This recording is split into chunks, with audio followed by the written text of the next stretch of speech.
The galactic concord had existed for 3,000 years. Every powerful species in the known universe sent their representatives to the crystalline world of Prime. They came to negotiate treaties and form alliances, and decide the fate of entire star systems. They had hosted this gathering since the beginning. They were an ancient race with silver skin and violet eyes that seemed to glow with inner light. They believed themselves to be the most advanced civilization in the galaxy, and most other species agreed with them. For 3,000 years, no human had ever walked into the Grand Assembly Hall. They had watched humanity from a distance. They had observed these strange creatures crawling out of their small blue planet and spreading across their solar system. They had expected humans to destroy themselves with their wars and their emotions and their chaos. Every young species did eventually. It was simply a matter of time. But humanity survived. They built ships that could cross the stars. They established colonies on distant worlds. They fought wars against hostile aliens and won. They made mistakes and learned from them. And now, for the first time in galactic history, they had been invited to the Concord. Commander Daniel Hayes stood at the entrance of the Grand Assembly Hall and took a deep breath. He was 42 years old with brown hair that was starting to turn gray at the temples. His face carried the marks of too many battles and too many sleepless nights. He wore the formal uniform of the United Earth Navy, dark blue with silver trim, and he carried himself with the quiet confidence of a man who had faced death many times and was no longer afraid of it. Lieutenant Cole stood beside him, was younger and more eager, with bright eyes and a quick smile. He had been Daniel's second in command for 5 years, and there was no one Daniel trusted more. "This is it," said quietly. 3,000 years of galactic politics, and we are the new kids at the table." Daniel nodded. "Then let us make a good first impression." The massive doors opened before them. The Grand Assembly Hall was unlike anything Daniel had ever seen. The ceiling stretched so high that clouds actually formed near the top. The walls were made of living crystal that pulsed with soft light. Thousands of seats rose in circular tiers around a central platform, and every seat was filled with beings from across the galaxy. Daniel saw the reptilian with their armored scales and cruel eyes. He saw the clicking their mandibles in what might have been curiosity or contempt. He saw species he could not even name, creatures of light and shadow and everything in between, and they all turned to look at the humans walking through the door. The hall fell silent. Daniel kept walking. He did not bow or hesitate or show any sign of fear, walked beside him, matching his steady pace. Their small delegation followed behind them. The sound of their footsteps echoed through the vast chamber.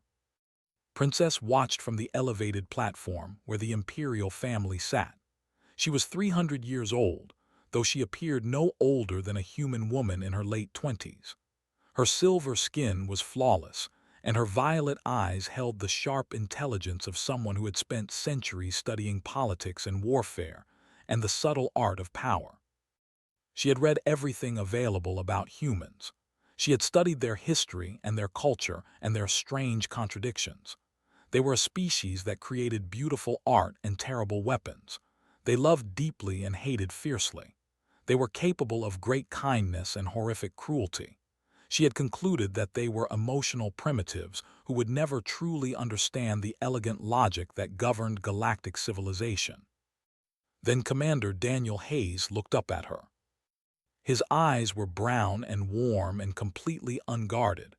Most species learn to hide their emotions when dealing with others. They considered emotional display to be a sign of weakness. But this human looked at her with open curiosity and something that might have been respect. He did not bow. Among the only equals met each other's eyes without bowing first. This human either did not know the custom or did not care. Either way, it was bold. Daniel nodded to her, a simple gesture, an acknowledgement between two people who recognized something in each other. Felt her heart skip. It was such a small thing, a flutter of sensation that she had not experienced in over a century.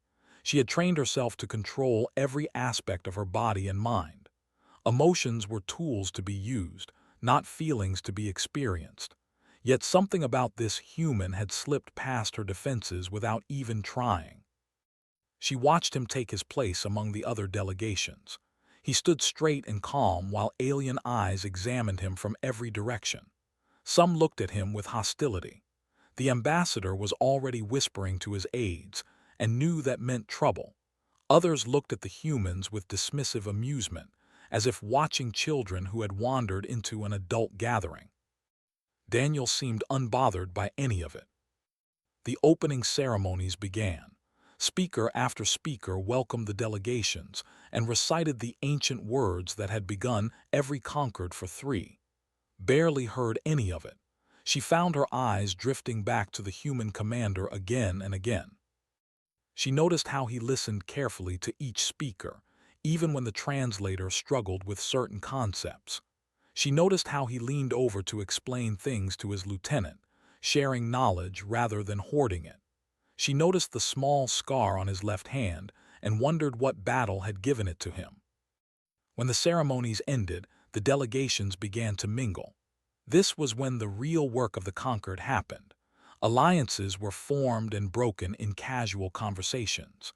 Wars were prevented or started with a few carefully chosen words. Ambassador approached the human delegation almost immediately. He was tall even for a nearly 8 feet of scaled muscle and barely concealed aggression.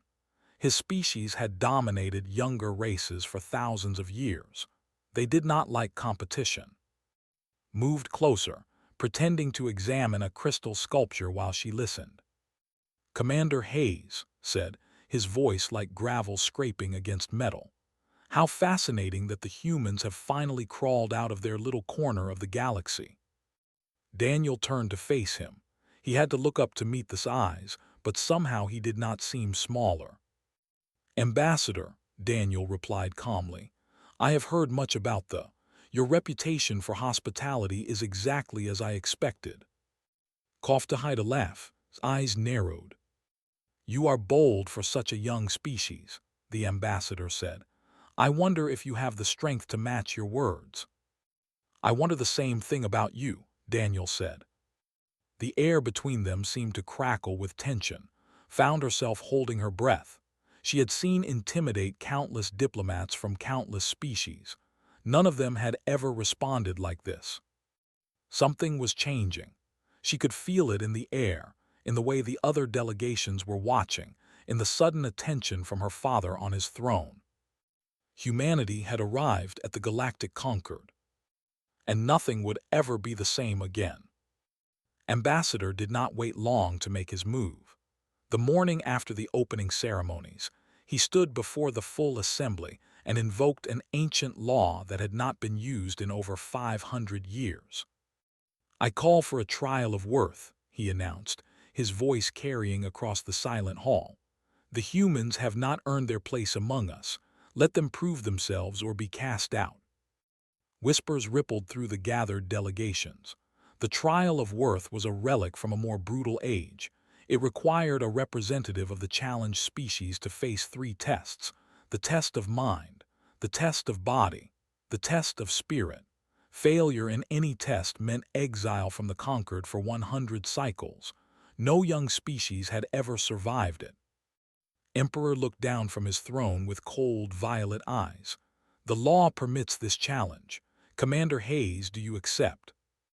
Every eye in the chamber turned to Daniel, gripped his arm tightly. "Daniel, this is suicide," whispered. "We can refuse, we can negotiate."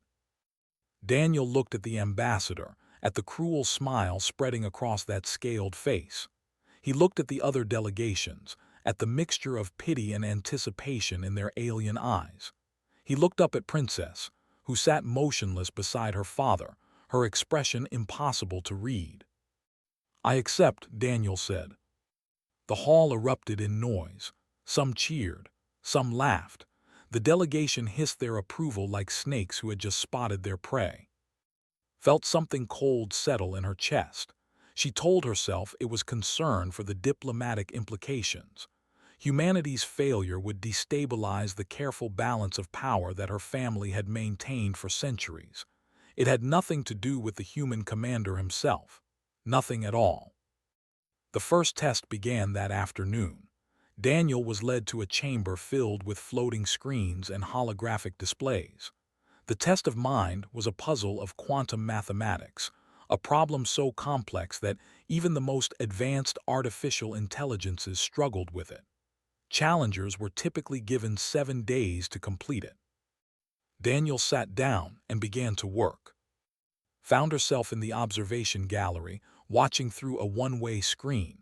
Her handmaiden stood beside her, clearly uncomfortable. "Your Highness, your father expects you at the diplomatic reception." "My father has 20 advisors to handle the reception," replied without looking away from the screen. "I am conducting research on human cognitive patterns." It was a lie, and they both knew it. But the handmaiden was wise enough not to argue with a princess. Daniel worked through the night. He did not use the standard approaches that the puzzle was designed for. Instead, he made intuitive leaps that seemed to come from nowhere, connecting concepts in ways that traditional logic.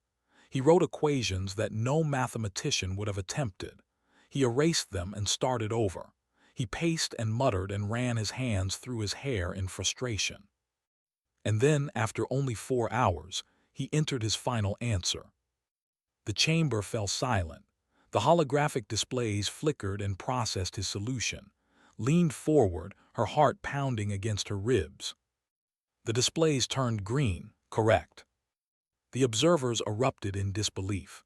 4 hours. The fastest previous completion had taken 3 days. The delegation demanded a review of the results. The review confirmed them. Daniel Hayes had solved the puzzle in a way no one had ever considered, approaching the problem sideways instead of head-on. Humans, it seemed, did not think in straight lines. The second test came the next morning. The test of body was simple: combat. Daniel would face the champion in single combat until one of them could no longer continue. The champion was called. He stood 8 feet tall and was covered in natural armor that could deflect energy weapons. His claws had been sharpened until they could tear through starship hulls.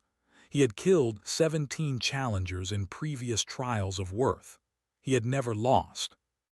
Daniel was given a standard military combat knife, nothing else. The arena was a circle of sand surrounded by tiered seating. Thousands of spectators filled every available space. Sat with her family in the royal box, her hands folded carefully in her lap to hide their trembling. Entered first, raising his claws to the cheering of the delegation. He was massive and terrifying and completely confident. Daniel entered second. He looked small by comparison, fragile even.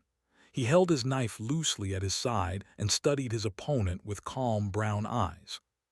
"Little human," growled, "I will try to make your death quick." Daniel said nothing. He simply waited. The signal was given, charged. What happened next would be discussed in the halls of the conquered for generations. Was faster than any creature his size had a right to be. His first strike should have torn Daniel in half. But Daniel was not there. He had moved at the last possible moment, sliding under the massive claw and rolling back to his feet behind the champion. His knife flashed, and a thin line of blood appeared on the back of his leg, precisely where the armored scales were thinnest. Roared and spun around. Daniel was already moving again. The fight lasted 12 minutes. To the observers, it looked like chaos. Attacked with overwhelming force again and again, and each time Daniel slipped away at the last moment, leaving another small wound behind. The champion grew angrier with each missed strike. His attacks became wilder and more desperate. Daniel never stopped moving. He never attacked directly. He simply waited and watched and exploited every weakness in his opponent's technique. Finally, stumbled. He had lost too much blood from a dozen small cuts. His legs gave out beneath him. Daniel stepped forward and pressed his knife against the soft tissue under his jaw. "Yield," Daniel said quietly. stared at him with eyes full of hatred and disbelief. No one had ever defeated him. No one had ever come close. And now a human, a tiny human with nothing but a knife, had brought him down. "I yield," whispered. The arena fell silent. Then slowly, applause began to spread through the non-delegations. Even some of them were nodding in approval. Realized she had been holding her breath for the entire fight. She released it slowly and watched Daniel help his defeated opponent to his feet. The gesture was unexpected. Among the defeated enemies were shown no mercy. Daniel offered mercy anyway. 2 tests passed, 1 remained. But the test of spirit was the of all. It did not challenge the body or the mind. It challenged the soul itself. And as watched Daniel walk out of the arena, she wondered what secrets lay hidden in that unguarded heart. She wondered if she truly wanted to know. The test of spirit took place in a chamber deep beneath the Grand Assembly Hall. Ancient machinery lined the walls, devices that had been built long before the rose to power. No one knew exactly who had created them.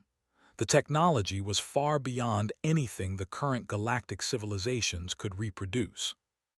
The purpose of the machinery was simple and terrible. It would reach into the mind of the challenger and find their deepest traumas, their worst memories, their most hidden shames. Then it would force them to relive those moments while the entire conquered watched. The challenger was expected to remain composed, to show that their spirit could not be broken by their own past. Most species crumbled. They screamed or wept or begged for the simulation to stop. They revealed weaknesses that their enemies could exploit for centuries. Some went mad. Daniel stood in the center of the chamber, neural connectors attached to his temples. His face was calm but could see the tension in his shoulders, the slight tightness around his eyes. He knew what was coming. Had requested special access to the monitoring station. She told herself it was because the human was a valuable potential ally and she needed to understand him better. She told herself it was political necessity. She did not believe her own excuses anymore. The machinery hummed to life. Daniel closed his eyes. And suddenly they were all inside his memories. The first memory was fire. A colony on a moon called 7 burning under alien attack. Daniel was younger here, perhaps 25, wearing armor that was damaged and covered in ash. He was running through the streets of a settlement that had once been home to 50,000 people. Most of them were already dead. He found her in the ruins of a medical center. His sister. Her name was Emma and she had been a doctor, working to save lives even as the world collapsed around her. A piece of ceiling had fallen on her. Her legs were crushed and she was bleeding from wounds that no field medic could treat. Daniel held her in his arms while the fires grew closer. "You have to go," Emma said, her voice weak but firm. "The evacuation ships are leaving. You have to live." "I am not leaving you," Daniel replied. "You have to. Someone has to survive to tell them what happened here. Someone has to make sure this never happens again." Emma touched his face with a bloodied hand. "Promise me." In the memory, Daniel wept. He held his dying sister and made a promise he did not want to keep. Then he ran, leaving her behind, reaching the last evacuation ship just as it lifted off. In the monitoring station, felt tears on her own cheeks. She had not wept in over a century. The second memory was darker still. Daniel was older now, a commander with the weight of thousands of lives on his shoulders. His fleet had intercepted a refugee ship fleeing from a plague world. The plague was a bioweapon, engineered to spread through any population it contacted. If it reached the core worlds, billions would die. The refugees were innocent. They did not know they carried death in their blood. Daniel gave the order to destroy the ship. He watched it burn on his command screen, watched thousands of innocent lives end because of his decision. He could have let them through. He could have hoped the plague would be contained. But hope was not a strategy, and the mathematics of suffering were clear. Save thousands to kill billions, or kill thousands to save billions. He chose, and he lived with that choice every day since. In the chamber, Daniel fell to his knees. The assembled observers watched in silence. Even Ambassador had stopped smiling. This was not entertainment anymore. This was a window into a soul that had been tested beyond what most beings could imagine. The third memory was the worst because it was not one memory but many. Every face of every person Daniel had failed to save. Every decision that had cost lives. Every moment when he had been too slow or too weak or simply too human to make a difference. The machinery pulled them all forward, one after another, an endless parade of ghosts. Daniel trembled. Sweat dripped down his face. His hands clenched into fists against the floor of the chamber. But he did not break. Slowly, painfully, he pushed himself back to his feet. The memories continued to assault him, but he stood against them like a rock against the tide. "These are my sins," he said, and his voice carried through the chamber and the monitoring stations and the halls where thousands watched. "I carry them because someone had to. I carry them because the universe is cruel and someone must make the cruel choices so that others do not have to." The machinery surged, throwing more memories at him. More pain, more guilt. Daniel did not fall. "I am not proud of everything I have done. I am not at peace with the lives I have taken or the lives I failed to save. I will never be at peace with them." His voice grew stronger. "But they will not destroy me. They will drive me to be better, to save more, to protect those who cannot protect themselves." He raised his head and looked directly at the observation screen, as if he could see everyone watching him. "I am human. We are fragile and flawed and filled with emotions that other species consider weakness. But our emotions are not our weakness. They are our strength. We feel so deeply because we care so much, and we will never stop caring no matter how much it hurts." The machinery fell silent. The simulation ended. Daniel stood alone in the center of the chamber, bloodied and exhausted but unbroken. The neural connectors fell away from his temples and he simply stood there, breathing hard, waiting for judgment. The hall was silent for a long moment. Then Emperor rose from his throne. He descended the steps of the royal platform and walked to the edge of the viewing screen. For 100 generations, no emperor had risen for anyone. "The trial of worth is complete," announced. "Humanity has proven themselves. They are worthy of the conquered." The hall erupted in chaos. Some cheered, the protested, but the law was clear and even could not argue with the results. In the monitoring station, wiped the tears from her face with trembling hands.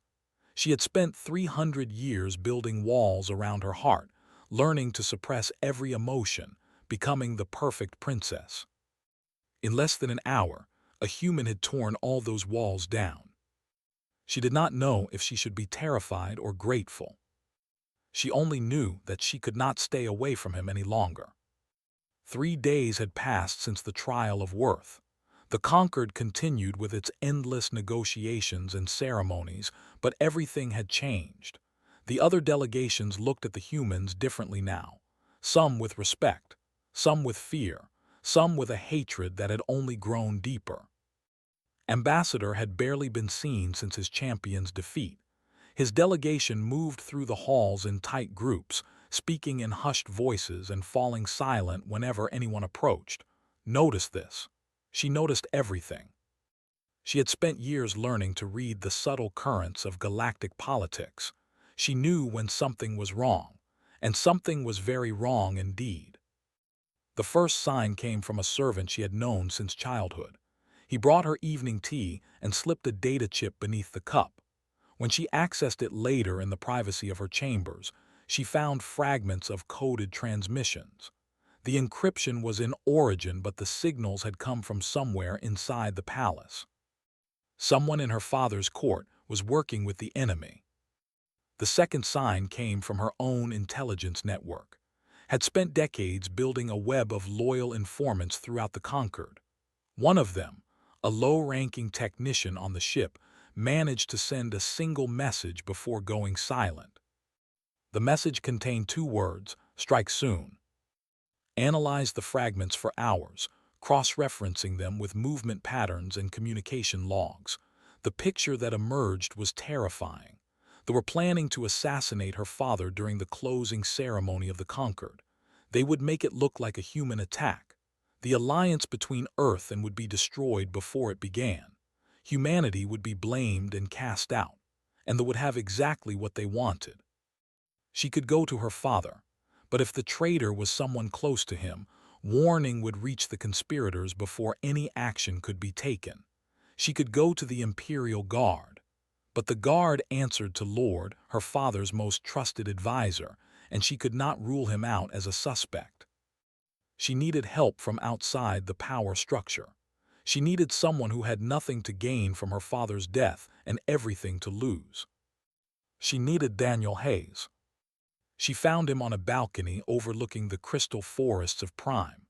The three moons hung low on the horizon, casting silver light across the alien landscape.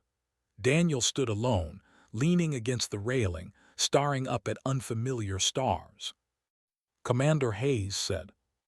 He turned, surprise flickering across his face before settling into a warm smile. "Princess, I did not expect a royal visit." "This is not a royal visit." She stepped onto the balcony and let the door close behind her.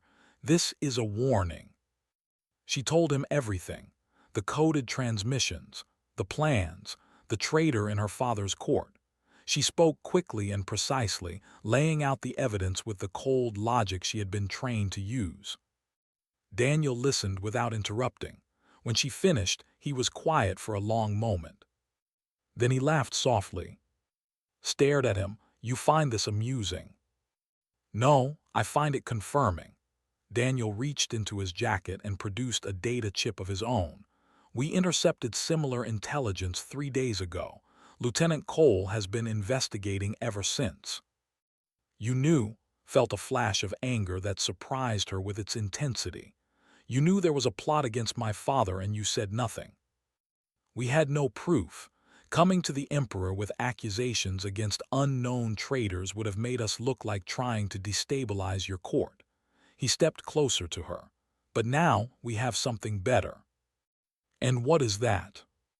"We have you, a member of the Imperial family with your own evidence and your own suspicions. Together, we have enough to act." Studied his face in the moonlight. He was being completely honest with her.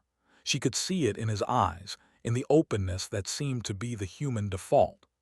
After centuries of dealing with creatures who hid their true intentions behind layers of deception, his directness was almost painful. "Why should I trust you?" she asked quietly. "Because I have nothing to gain from your father's death and everything to lose," Daniel replied. "Because humanity needs this alliance more than your empire does. Because I have watched you watching me for the past week, and I know that you see something in us that your people have missed." He paused. "And because when I looked at you across that hall on the first day, I felt something I have not felt in a very long time. I do not know what to call it yet, but I know it is real." His breath caught in her throat. No one had ever spoken to her like this. No one had ever dared. "We are wasting time," she said finally, her voice steadier than she felt. "If we are to stop this conspiracy, we must work quickly." They spent the night together in her private study, comparing intelligence and building a case. Daniel sent coded messages too, coordinating the human investigation with their new ally. Accessed records that should have been beyond even her clearance, using passwords and she had discovered over centuries of careful preparation. By dawn, they had their answer. Lord, her father's oldest friend and most trusted advisor, the man who had held her when she was a child, who had taught her the art of diplomacy, who had stood beside the throne for 200 years. He was the traitor. "Are you certain?" Daniel asked gently. Stared at the evidence displayed on the screen before her. Financial transfers hidden behind shell corporations.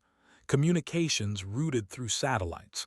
meeting logs that placed him in the wrong locations at the wrong times. "I am certain," she said. The words felt like stones in her mouth. "I am sorry." "Do not be. Sentiment is a luxury we cannot afford." She turned to face him, her violet eyes hard with determination. "The closing ceremony is tomorrow. We have one day to expose him before he destroys everything." Daniel nodded. "Then we had better get to work." They planned through the morning, coordinating with and a handful of trusted allies. The conspiracy was larger than a loan. There were agents hidden among the palace staff. There was a strike force waiting in orbit, ready to descend the moment the assassination was complete. But they had one advantage the conspirators did not expect. They had a human who thought sideways, and they had a princess who was done playing by the rules. Tomorrow, everything would change. The closing ceremony of the Galactic Concord was the most important event in the political calendar. Every delegation gathered in the Grand Assembly Hall to witness the Emperor deliver his final address. Treaties were formally signed. Alliances were announced. The fate of the galaxy was shaped in a single afternoon. It was also the perfect moment for an assassination. Emperor walked to the central platform, his silver robes trailing behind him. Lord followed at a respectful distance, his face a mask of loyal devotion. No one noticed the slight bulge beneath his robes where a neural disruptor was hidden. No one noticed the way his eyes flickered to the delegation, waiting for a signal. No one except. She sat in her usual place beside the empty seat her mother had once occupied. Her hands were folded in her lap, her expression serene, but her heart was racing. Everything depended on the next few minutes. Daniel stood with the human delegation across the hall, was beside him, tense and ready. Throughout the palace, loyal guards waited for their signal. In orbit, human warships had quietly moved into position beside the fleet, their weapons locked on the hidden strike force. The trap was set, they just needed to spring it. Emperor began his address. His voice rang through the hall, speaking of peace and cooperation and the bright future that awaited all species who worked together. Barely heard the words. She was watching for the moment he would make his move. It came when the Emperor turned his back to gesture toward a holographic display. His hand slipped beneath his robes. His fingers closed around the neural disruptor. Rose from her seat. "I invoke the right of revelation," she announced. Her voice cut through the hall like a blade. Every eye turned to her. Even her father froze mid-gesture, staring at his daughter with shock and confusion. The right of revelation was an ancient law that allowed any member of the imperial family to expose treason before the full conquered. It had not been used in 1,000 years. Once invoked, the accused had no right to flee or resist until the evidence had been presented. "Princess," said smoothly, his hand still hidden beneath his robes, "this is highly irregular. Perhaps we should discuss this in private." "There will be no private discussions." Walked down from the royal platform, her steps steady and sure. "Lord, you stand accused of conspiracy with the Empire. You stand accused of planning the assassination of my father, the Emperor. You stand accused of high treason against the people." Gasps echoed through the hall. The delegation shifted uneasily. Ambassador's hand moved toward a communicator at his belt. Daniel was already in motion. He crossed the hall with that impossible human speed, the same speed that had defeated the champion. His hand closed around his wrist before the ambassador could send any signal, and the human delegation moved to block the other, forming a barrier of bodies between the conspirators and the exits. "I would not do that," Daniel said quietly too. "Your strike force has already been neutralized. Your ships are surrounded. This is over." His eyes widened with fury and disbelief. "You cannot prove anything. This is a human trick designed to turn us against each other." "Show them," said. The holographic displays flickered and changed. Financial records appeared, showing payments from accounts to shell corporations controlled by. Communication logs revealed months of secret negotiations. Security footage showed meeting with agents in hidden locations throughout the palace. The evidence was overwhelming and undeniable. His mask finally cracked. He pulled the neural disruptor from his robes and pointed it at the Emperor. "If I cannot have the Empire," he snarled, "then no one will." He never finished the motion. Daniel had anticipated this. He had been moving since the moment's hand twitched. Now he was there between the traitor and his target, his own hand closing around his wrist with crushing force.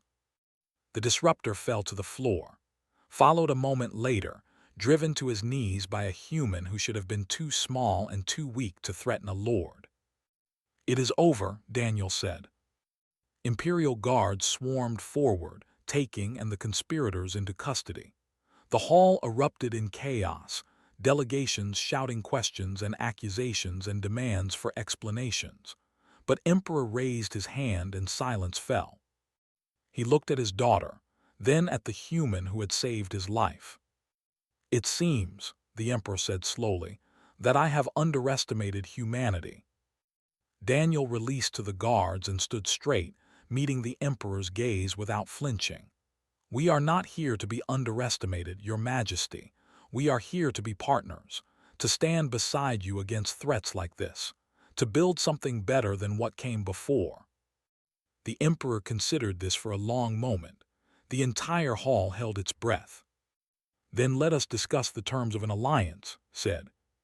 The conquered erupted. Some cheered, some protested.